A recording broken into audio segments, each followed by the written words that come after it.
அதிசயங்கள் செய்கிறவர் நம் அருகில் இருக்கிறார். அற்புதங்கள் செய்கிறவர் என்றும் நமக்குள் வசிக்கிறார். 18ஆம் சங்கீதம் 6வது வசனம் வாசிப்போம். எனக்கு உண்டான நெருக்கத்திலே கர்த்தரை நோக்கி கூப்பிட்டு என் தேவனை நோக்கி அபயமிட்டேன். அபயமிடுறதுன்னா சாதாரண விஷயம் இல்லை. உதவிக்காக இந்த கடைசி நேரத்துல கெஞ்சி சத்தமிட்டு கூப்பிடுவது, அபயமிடுவது. நான் ராயனுக்கு அபயமிடுகிறேன் அப்படின்னு இருப்பாருங்க பவுல். அதை போல இதுதான் ஒரு கடைசி தருணம். இதை விட்ட வேற நமக்கு வழி இல்லை. இந்த சந்தர்ப்பத்தை விட்டுவிட்டால் வேற வழியே இல்லை, வெளிச்சமே நமக்கு இருக்காது என்கிற சூழ்நிலையில சத்தமிட்டு கூப்பிடுவது. ஆண்டவர் இயேசு வருகிறார் என்று கேள்விப்பட்ட பிறவிக்குருடனாகிய பர்திமேயு அப்படித்தான் கூப்பிட்டான்.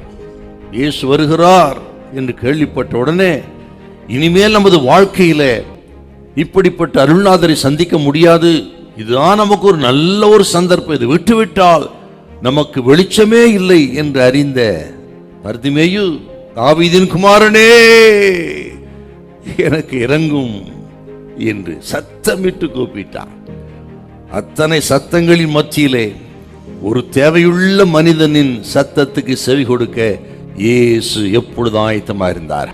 அத்தனை சத்தங்கள் இருந்தாலும் சரி, உங்கள் சத்தத்தை கேட்பதற்கு அப்பன் இயேசுவின் காதுகள் திறந்தே இருக்கிறது. நீதிமான்கள் கூப்பிடும் பொழுது ஒரு சத்தத்துக்கு செவி கொடுக்க ஒரு செவிகள் திறந்தே இருக்கிறது. உங்க வியாகுலங்கள், பெருமூச்சுகள், வெளியே சொல்ல முடியாத பிரச்சனைகள் எதுவா இருக்கட்டும், எல்லாவற்றையும் கேட்பதற்கு ஆண்டவர் செவிகள் திறந்தே இருக்கிறது. இதை சொல்லும் பொழுது கர்த்தர் யார் என்று ஒரு வசனத்துல சுருக்கமாய் அற்புதமாய் பக்தன் சொல்லிட்டார். கர்த்தர் யாராம்? 2வது வசனம். என்ன அருமையாய் ஆண்டவருக்கு வார்த்தைகளை சொல்றார் பாருங்க தாவீது. என்ன சுருக்கமா சொல்றார்? அவர் என்னை விடுவிக்கிறவர், அவர் எனக்கு விடுதலை கொடுக்கிறவர். விடுதலை கர்த்தர் நமக்கு தருவார். அது தெய்வீகமான விடுதலையா இருக்கும், தனிப்பட்ட விடுதலையா இருக்கும், முழுமையான விடுதலையா இருக்கு, அறகுறையா இருக்காது.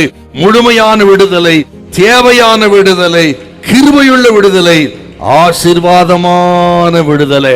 எப்பேற்பட்ட சூழ்நிலை நெருக்கத்திலிருந்து உங்களை விடுவிக்கிற விடுதலை நாயகன் இயேசு வந்திருக்கிறார். அவர் நம்மை விடுவிக்கிறவர், அவர் நம்மை விடுதலையாக்குகிறவர். ஹல்லேலூயா, ஹல்லேலூயா.